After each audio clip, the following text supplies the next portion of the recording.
Chapter 24. Marshall. An exhausted Marshall put his hotel keycard into the door, waiting for the green light before turning the handle. It was nearly midnight, and he was finally returning after leaving his mother Dottie with Aunt Rachel, who was the most sympathetic and caring of his aunts in his opinion. With assurances to check in on his mother in the morning, Marshall had made his way back to Jasmine's and his room.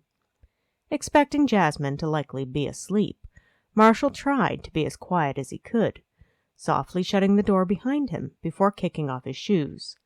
Undoing the knot of his tie, he was surprised to find Jasmine sitting up on the edge of the bed, her attention pulled away from a tablet in her lap to watch him. "How did it go?" she softly asked. Marshall drew in a breath, tossing the tie and his suit jacket on a chair before coming to sit beside her. "Not great." "I should have been there," she chided gently. He shook his head. "There was nothing much to do." "I could have supported you." Jasmine leaned against him. Marshall wrapped an arm around her, pressing a kiss into her hair. "It's okay. We weren't there very long. Most of my time was spent trying to get Mom to calm down. I gave her a sedative and left her with Aunt Rachel. I will look in on her in the morning. The doctors ruled it an overdose, so the police are currently investigating." "Accidental or intentional?" asked Jasmine. "Uncertain." Marshall swallowed thickly. "I guess they will let us know what their best determination is." "I'm sorry," said Jasmine. "So am I," agreed Marshall. He gestured to the tablet. "What have you been doing while waiting?" "I'm struggling to write my last official email as a doctor," sighed Jasmine. "It's a rejection letter." "A rejection letter?" echoed Marshall with a frown. "What do you mean?" "The case of dead man walking," replied Jasmine, activating the tablet and pulling up information. "That is what the cardio team nicknamed this patient. Arrhythmogenic right ventricular cardiomyopathy. His heart and vein walls are so thin, he has started heart failure. He needs a heart transplant. However, I cannot see any way to make it happen. A needle and thread would just shred the walls of the veins." Marshall frowned as he looked at the scans. "That is a big aneurysm under the heart." Jasmine nodded. "Normally we would go through the groin to place a shunt to solve that." "But not with so thin of vein walls," Marshall said. "Is the measurement correct?" "Yes," responded Jasmine. "It's 3 weeks old. I have been trying to think of anything we might be able to do to help him, but I cannot see it. Now we are leaving for my homeland, there really is nothing to be done. At least we will travel once we get our passports back. I'm just trying to word the rejection letter. Telling someone they are going to die isn't easy." "This is your last case?" Marshall flipped through the patient file. "Where is the name?" "There is no name," explained Jasmine, hence the dead man walking nickname. "It's surprising he's still able to function at a reduced level outside a care home setting. We were told he's still working, but on decreased hours. The file came anonymously from his doctor care team. I suppose they don't want us to know who he is." "Maybe he's famous," murmured Marshall, intrigued. "I wonder who he could be. An actor? A politician?" "A sports star?" guessed Jasmine. "Who knows? I just know he isn't going to qualify for a transplant like this." "Is it genetic?" wondered Marshall. "If the walls are just going to continue thinning, then there's no point in trying to give him a new heart. He would die eventually anyways." "It's not genetic," revealed Jasmine. "I had him forward a complete history. From here I have determined he has been poisoned." "Poisoned?" Marshall looked at her in surprise. "Yes," affirmed Jasmine with some satisfaction. "Accidentally or intentionally, I don't know. He has been ingesting salidroside." "I don't know what that is," admitted Marshall. "An herb," clarified Jasmine. "It was in a tea he was taking for depression and energy for years. Traditionally, it's used in Chinese medicine. More lately, it has been studied for positive effects of reducing myocardial ischemia with mixed results." "The guy's tea is killing him?" Marshall asked with some disbelief. "It's like a murder mystery." "More of a misguided attempt to treat ongoing depression with an herbal remedy and neglecting to realize the long-term consequences," It's in his history," shrugged Jasmine as she switched the screen to show the highlighted parts of the document of patient history. "I found out after I had the tea, and a few other things analyzed at his expense. His primary physician was open to any sort of testing, and gave the impression we could charge whatever we want, if we can come up with a solution. The patient would put bags of this tea in his coffee, and has been doing it for years. He's a bit of a caffeine addict." "Have you had him stop using the tea?" questioned Marshall. "Yes," nodded Jasmine. "As soon as I knew what was causing his medical condition, I immediately contacted his doctor. Apparently, no one else had thought to check the tea." "Good catch," said Marshall as he studied the screen. "You must be pretty wealthy to authorize all these tests. It's too bad you can't find a way to make the veins thicker. Then you could put in the stent during the heart transplant." Jasmine sighed. "I have been procrastinating on the letter. I don't know why. I can't change the outcome. The poor man is simply inoperable." "Maybe," muttered Marshall. "Marshall," warned Jasmine, "I have tried to think of anything to help him. Numerous doctors have been reviewing his case, and every one agrees it's inoperable." "Okay, it's inoperable." Marshall put down the tablet, turning to face Jasmine. "Pretend in a perfect world you could change that. What would you do?" Jasmine laughed. "Nothing. The world isn't perfect." "It's perfect with you in it," declared Marshall. He gave her a gentle kiss, then stood up, pacing the floor. "Now, you have unlimited budget, amazing hospital staff, and those talented hands of yours. You need to make his veins thicker so he will tolerate a heart transplant. How do we achieve that?" Jasmine shook her head, but decided to play along. "My hands are talented, but we would need something more." "Can you take veins from elsewhere in his body and use them to bridge between these veins and the new heart?" questioned Marshall. "His entire system is thin," warned Jasmine. "Whatever is done, it cannot involve cutting or using a needle on those vein walls." "What about from a lab? Artificial veins? Or from a donor?" "It still does not work." Jasmine shook her head. "No transplant will in his current condition." Marshall stopped, looking at Jasmine. "Insulation." "Pardon?" a confused Jasmine asked. "Insulation," repeated Marshall, gaining enthusiasm. "Could you wrap the veins in something to fuse to the vein in a short period of time, which would thicken the walls, thus creating enough viscosity to allow for surgery?" "The risk," Jasmine automatically protested, even as her mind started to sift through possibilities. A simple accidental scrape of the vein wall, and he could bleed out since there would be no way to fix it. There's too much chance of something going wrong. Plus, the chance of rejection or infection with his immune system is high. "True," admitted Marshall. He had an impassioned plea. "Would it not be worth the risk, though? The only other option is to let him die." "Sometimes it's their time," softly stated Jasmine. She stood, standing before Marshall and putting her hands in his. "Sometimes we have to let people go." Marshall sighed. "Now you're talking about my dad." "Maybe," acknowledged Jasmine. "Are you sure you're not suddenly invested in this case because you wish you could have changed your father's outcome?" "Perhaps," admitted Marshall. "You should get ready for bed," advised Jasmine, giving his hands a squeeze. "I'm going to finish the letter." Marshall nodded, his shoulders slumping a little.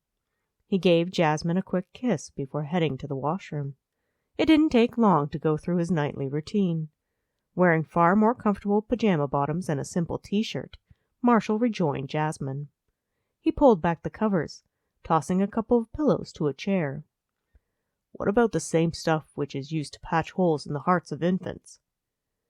"Marshall," sighed Jasmine, looking up at him from her side of the bed where she was comfortably sitting, blankets up to her waist and tablet in hand. "They are sterile, bond with organs with few complications," offered Marshall. The bed dipped under his weight as he sat down.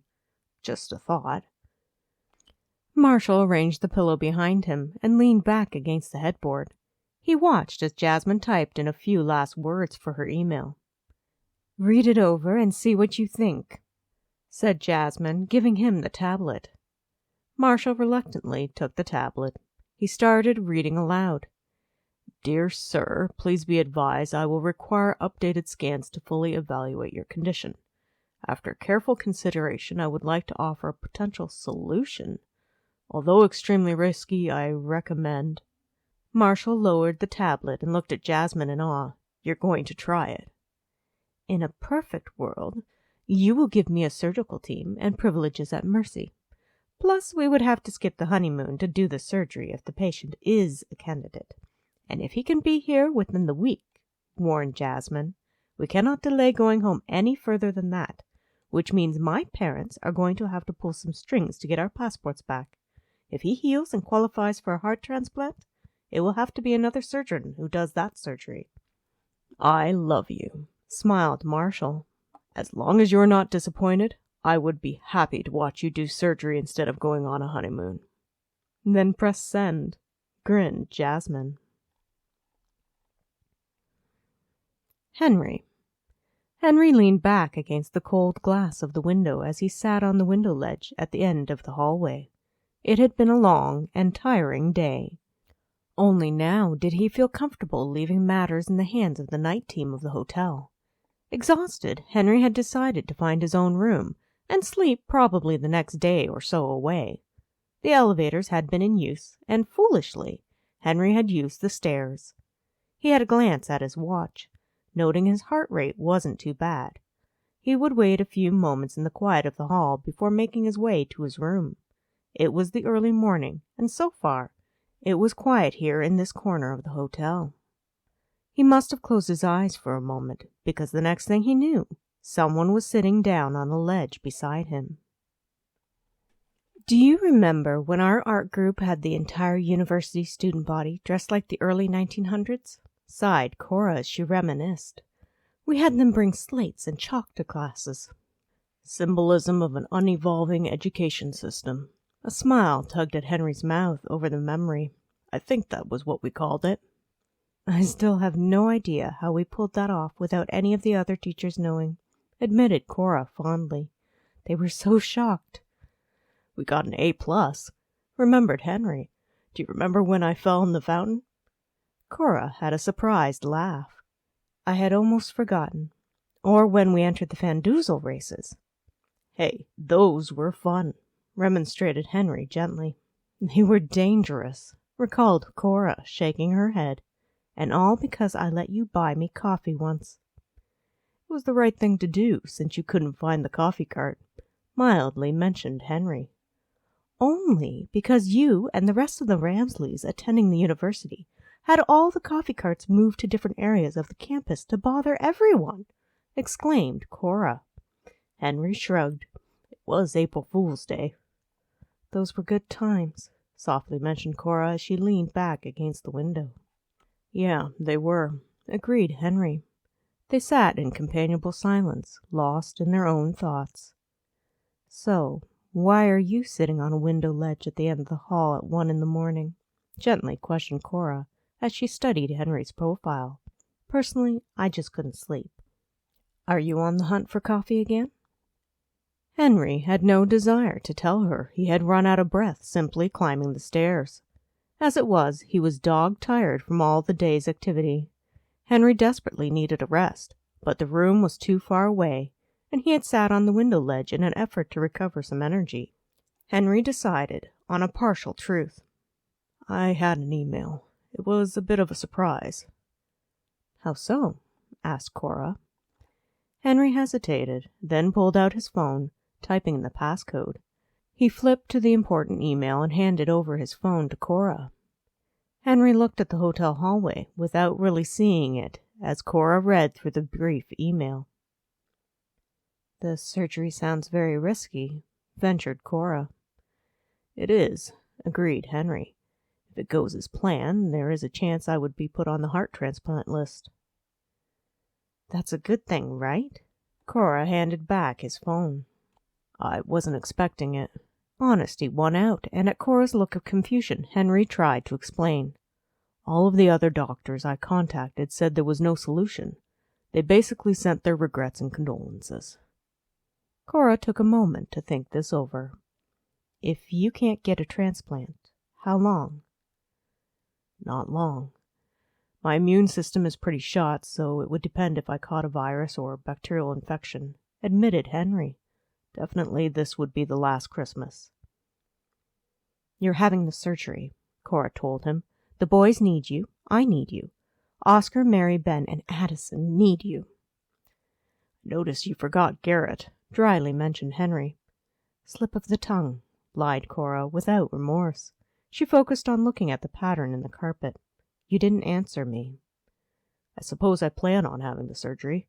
It just took a moment to sink in that I had an option, replied Henry. It has been months of chasing doctors in Asia, Europe, and America to try to get someone willing to figure out how to fix this. With all the rejections, I honestly thought this last doctor would say no as well. I had finally come to terms with the fact that I was done, that my time was limited. It's a surprise. Did you notice the signature at the bottom of the letter? Questioned Cora. I did. Henry allowed himself a half smile. I didn't realize she was the doctor marrying Marshall. She started with Dear Sir, noticed Cora. I asked my personal doctor to make the request for treatment anonymous, revealed Henry. We didn't need further negative publicity as a family. Also, with the Ramsley family owning a number of hospitals, I didn't want to have doctors refusing or extending an offer of treatment they might be uncomfortable with because of my last name. That makes sense. Cora took the phone out of his hands and quickly began typing on the screen. Hey, frowned Henry, what are you doing? Supposing planning on getting the surgery isn't good enough, Cora crisply told him. You're having it done. You just accepted and have asked for the earliest appointment to verify your candidate. You can't just do that. Henry held his hand out for his phone. I believe I just did. Cora arched an eyebrow and deliberately kept his cell phone. You're having the surgery. You're also moving into my guest room, just as we discussed. The kids and I will make horrible convalescence nurses. You will want to heal as fast as you can, just to get away from us. Cora, you're about to have a baby, Henry pointed out. You might not want to have a recuperating patient as well. It's non-negotiable, firmly decided Cora. Remember, you promised me and the boys a cooked breakfast in the mornings as part of the rental agreement. However, only when you feel up to it. I don't want to be responsible for any relapses. All right. Henry shook his head in amusement. The moment I overstay my welcome, kick me out. I believe we already agreed to those terms, promised Cora as she handed him back his phone. We did, noted a tired Henry. He put his phone away. I must be getting old. I'm starting to repeat myself. You are not allowed to be old, decided Cora. If you're old, that makes me old, and I can't have that. You will never be old, he told her. Henry rubbed his eyes for a moment. She might not want to do the surgery. Why not? Frowned Cora as she studied him. I'm her cousin-in-law now, explained Henry. It might be considered a conflict of interest. At least give her the option, advised Cora. Henry nodded. When Cora had sent the email, it had automatically populated his name at the bottom. Jasmine would know soon enough who he was. It's a good Christmas gift, remarked Cora. Merry Christmas, said Henry. Merry Christmas, softly repeated Cora. If you enjoyed this chapter of The Wedding, Book 10 of the Ramsley Brothers series, look forward to finding Book 11, A Second Chance at Love. This book is about Cora and Henry. You can pre-order it on Amazon.